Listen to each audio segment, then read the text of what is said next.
على سيدنا ومولانا محمد وعلى آل سيدنا ومولانا محمد أفضل صلواتك بعدد معلوماتك وبارك وسلم وصل عليه۔ عزیزان محترم، ولی دو قسم پر ہوتے ہیں۔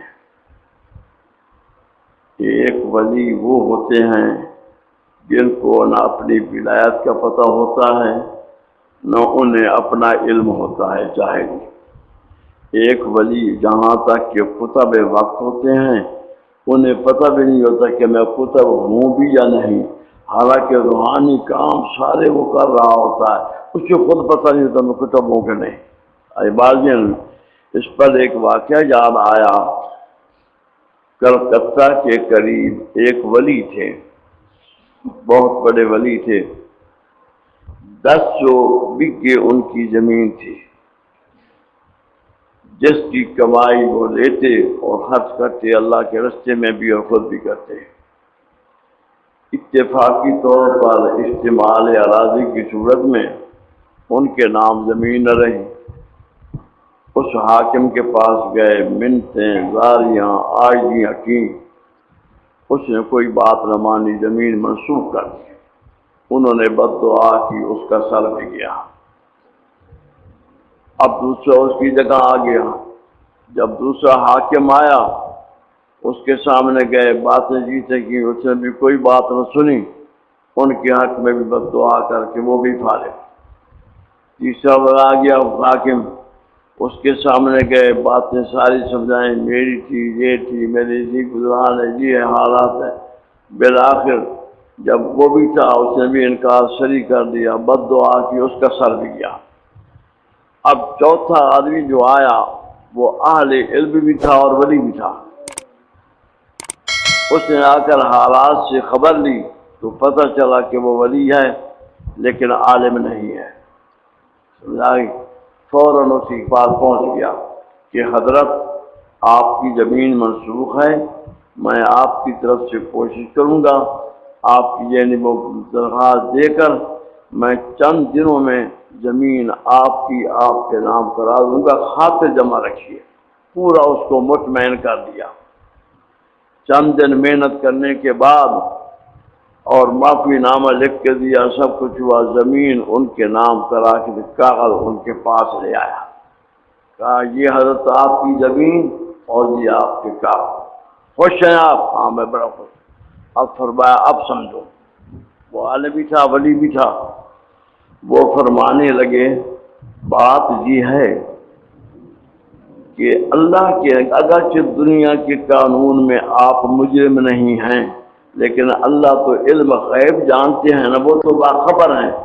3 آدمیوں کو جو تو نے قتل کیا ہے، خدا قیامت کے دن یہ سوال کرے کہ 10 بیگھے زمین کی خاطر تو نے 3 آدمیوں کو بد دعا کر کے برباد کیا تھا، کیا خدا رزاق نہیں جو تجھے رزق دیتا؟ وہ رزاق نہیں ہے؟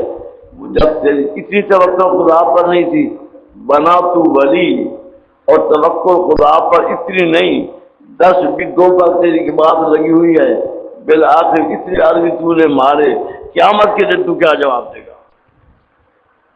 اس کی سوچ میں بات آ گئی، کہنے لگا کہ حضرت میرے سے غلطی ہو گئی، آپ تو میرے منہ سے نکلے، میری اصلاح فرماؤ۔ لاگے اب اس کے بعد ان کو ہوش آیا کہ واقعی غلطی تھی۔ عرض یہ ہے اس طریقے سے ولی اللہ ہوتے ہیں، انہیں بات بھی ہوتی ہے، لیکن آپ کو جو میں ولی بنانے کے ساتھ حدیث سناتا ہوں آپ کو عالم بنا رہا ہوں۔ اتنے مسائل سے آپ باخبر ہیں، شہر کے اچھے مولوی سے سوال کر لیں، آپ کو تجربہ کر لیں جتنی دیر۔ اور آپ یہ دیکھیں کہ میرے نبی کریم صلی اللہ علیہ وسلم یہی الفاظ فرماتے تھے نا صحابہ کو، وہ الف با تا سا صحابہ نے نہیں پڑھا تھا، میرے نبی کی بات سنتے ذہن میں رکھ لیتے۔ تو صحابہ سے پڑھ کر کوئی عالم کائنات میں ہے؟ کوئی نہیں۔ یہ ضروری نہیں ہے کہ آپ کو پہلے صرف پڑھاؤں، پھر نحو پڑھاؤں، پھر اس کے بعد فقہ پڑھاؤں، پھر حدیث پڑھاؤں، پھر تفسیر پڑھاؤں، یہ نہیں، ضروری نہیں۔ میرے نبی کی بات جب آپ تک پہنچ گئی آپ اس کے عالم ہو گئے، آپ کو پتہ چل گیا کہ یہ حدیث ہے۔ اور جتنی حدیثیں آپ لوگوں نے سنی ہیں اس شہر سرگودا میں عوام الناس میں سے کسی ایک نے اتنی حدیثیں نہیں سنی، تجربہ کر لو۔ بلکہ میں یہ بھی عرض کروں گا کہ اتنی احادیث پر علماء کی بھی نگاہ نہ ہوگی جتنی اللہ کے فضل سے آپ لوگوں کی نگاہ ہے۔ آپ یہ سمجھیں گے کہ بھائی ہمیں تو یاد ہی رہتی، جب موقع آتا ہے آپ کو فوراً حدیث آ جاتی ہے۔ تجربہ کر لیں، جہاں بھی آپ کو ضرورت ہوئی نا موقع آیا، ہاں بھائی وہ تو یہ بات میں نے یوں سنی تھی، ہاں یہ بات ایسے نہیں ایسے، آپ تجربہ کر لیں۔ یہ مجھے نہیں، آپ کے دماغ کے خلیات میں احادیث کا نور بھر کے اس کے بعد پھر آپ چھوڑتا ہوں میں۔ اور جب بھی آپ کو کہیں ضرورت آئے گی، کوئی بات چلے گی، آپ فوراً کہیں گے ہاں ہم نے یہ حدیث، یہ مشرق ہم نے یہ سنا تھا بھائی۔ اور پھر یہ ہے کہ کئی باتیں ایسی ہیں جو میں کرتا ہوں آپ سمجھتے کہ پہلے بھی ہم نے سنا تھا، ذہن میں آ جاتی کہ نہیں بات، یہ بات تو پہلے بھی ہم نے سنی تھی۔ حدیث چونکہ مقرر آپ ہوتے ہیں نا، بخاری شریف کی حدیث ہے 6666 حدیث ہے، اور اس کے اندر 4000 حدیثیں ہیں، باقی 2666 حدیثیں مقررات ہیں، بار بار وہ حدیث آتی ہے۔ آپ غور فرمائیں بخاری میں کتنی آئی ہیں؟ 2666 حدیث بار بار آئی ہے۔ بعض حدیثوں کا میں نے گرا، پتہ چلا ہے کہ وہ حدیث 7 بار آئی ہے۔ انما الاعمال بالنیہ جو پہلی حدیث ہے یہ بخاری کے اندر 5 مقام پر آئی ہے۔ عبادت اس کو کہتے ہیں مقررات۔ تو فلہذا حدیثیں آپ کے سامنے مقررات آتی ہیں اور آپ گلی بن رہے ہیں، صرف اتنی بات ہے کہ آپ کے پاس وقت خلوت کا نہیں ہے۔ اگر آپ کے پاس 40 دن ایسے ہوتے کہ ماں سوا میرے آپ کو کوئی بندہ نظر نہ آتا، نماز میں آئے، آپ نے نماز پڑھی، پھر اپنے خلوت میں چلے گئے، پھر آپ کو پتہ چلتا کہ ہم کہاں ہیں۔ لوگوں کی خلوت کا اثر یہ ہوتا ہے، لوگوں کے آنے کا اثر یہ ہوتا ہے۔ میرے نبی کریم صلی اللہ علیہ وسلم وشرف وکرم نے ارشاد فرمایا کہ حجر اسود جو تھا نا، اتنا چمکیلا نور تھا کہ رات کے وقت جہاں اب حدود حرم ہے نا، وہاں تک چلتی ہوئی چونٹی بھی نظر آتی تھی۔ یہ نیچے تھا، پہاڑوں سے اوپر اگلے پہاڑ میں بھی نور برابر پہنچ رہا ہوتا تھا، جس طرح سورج کا نور ہوتا ہے۔ حالانکہ یہ ہے نا بتی، باہر جائیں گے اس کی روشنی نہیں ہوگی، درمیان دیواریں آ گئی، دیواریں نہیں آئے گی تو میل تک ہمیں نظر آئے گی، وہ روشنی ہو رہی ہے نا بات ہے جی۔ لیکن دیواریں آنے کے حجر اسود کے انوارات سورج کی طرح تھے، چاہے کوئی قریب تھا یا بعید جگہ تھی، ہر جگہ پر وہ پہنچتے۔ صحابہ نے عرض کی یا رسول اللہ، پھر اس کی جیسے حجر اسود کیوں ہو گیا؟ فرمایا کفار فساق فجار کے ہاتھ لگنے سے ان کا ہاتھ لگا۔ اب آپ بتائیں کہ ایک فاسق فاجر کافر کے ہاتھ لگنے سے حجر ابیض کو حجر اسود کہا جا رہا ہے، جو سب سے زیادہ منور تھا اس کا نام کیا ہو گیا؟ سب سے یعنی سیاہ، یہ پتھر سیاہ ہے۔ اور آپ دیکھتے ہیں یہ وجہ کیا تھی اس کی؟ یہ ہاتھ لگنے سے۔ اب آپ غور فرمائیں کہ جب ایک پتھر پر ہاتھ لگنے سے اس کا نور چلا جاتا ہے، جب آپ کے پاس بے نمازی اور بدین بیٹھا ہوگا آپ پر اثر کیوں نہیں پڑے گا؟ آپ یہ بتائیں، وہ ظلمت آ جاتی کہ نہیں؟ پھر آپ توجہ فرمائیں، میرے نبی کریم صلی اللہ علیہ وسلم نے ارشاد فرمایا انی لاستغفر اللہ تعالی فی کل یوم 70 مرہ، اور ایک حدیث میں اس سے بھی زیادہ 100 سے بھی زیادہ فرمایا میں دن کے اندر 170 سے زیادہ 70 کا لفظ جب حدیث میں آتا ہے، ہمارے محدثین فرماتے ہیں اس سے 70 کی گنتی نہیں ہوتی، اس سے مراد ہوتی ہے بہت زیادہ کثرت۔ یعنی دن میں میرے نبی نے فرمایا کہ میں بہت زیادہ استغفار کرتا ہوں، استغفار کرتا رہ جاتا ہوں۔ عرض کی کہ یا رسول اللہ لیغفر لک اللہ ما تقدم من ذنبک وما تأخر، اول تو آپ معصوم ہیں، پھر سب کچھ خدا معاف کر چکا ہے، پھر آپ کو کہتے ہیں؟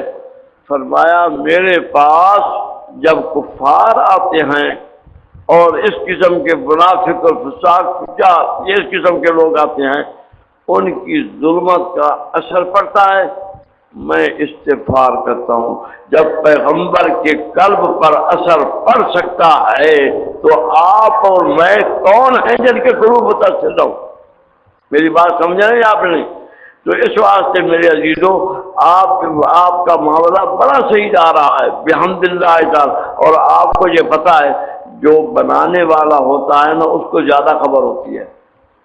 طالب علم کو میں پڑھا رہا ہوں نا، اب مجھے زیادہ پتہ ہے اس کے پاس علم کتنا ہے، اس کو خود نہیں پتہ کہ میرے پاس علم کیا، وہ کہ میرے پاس تو کچھ بھی نہیں، لیکن طالب علم کو کوئی پتہ نہیں، مجھے پتہ ہے کہ یہ طالب علم کتنی لیاقت کا جا رہا ہے۔ اسی طریقہ سے روحانی علم جو ہے یہ مجھے پتہ ہے کہ آپ کہاں جا رہے ہیں، آپ کو پتہ نہیں ہے۔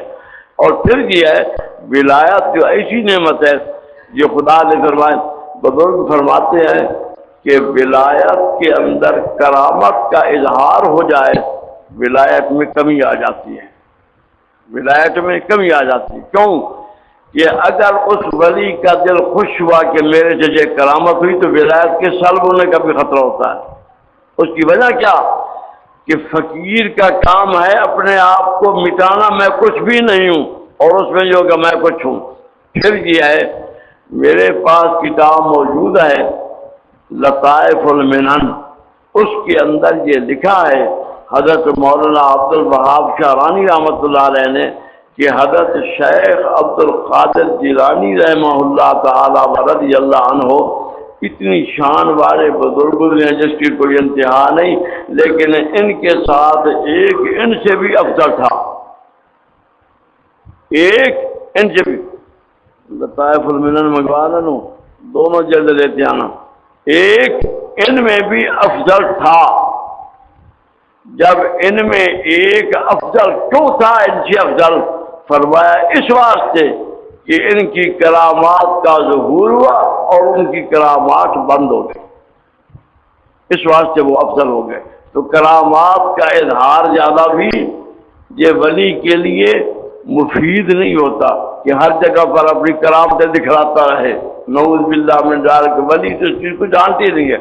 تو فلہذا جب میں عرض کر رہا ہوں تو آپ اس بات کو سمجھیں، جب میں آپ کو ذکر کرا رہا ہوں، لطائف پر چڑھا رہا ہوں، مجھے بخوبی علم ہے، صرف اتنی بات ہے کہ صحبت کی کمی کہ اب اس وقت ہم جمع ہوتے ہیں زیادہ زیادہ آدھ گھنٹہ، زیادہ زیادہ 9 گھنٹہ، جب دعا کریں گے آپ گھر میں چلے گئے، پھر آپ کی میری صحبت رہی ہے، اور صحبت بہت زیادہ ضروری ہوتی ہے۔ فرمایا صحبت صالح ترا صالح کو نہ دو، صحبت صالح ترا صالح کو نہ دو، صحبت نیک آدمی کی صحبت میں آپ بیٹھیں گے تو آپ صالح خود بخود بنتے جائیں گے، اگر برے آدمی کے پاس بیٹھیں گے تو خود بخود برے بنتے جائیں گے۔ اللہ آپ پر میرے پر رحم فرمائے۔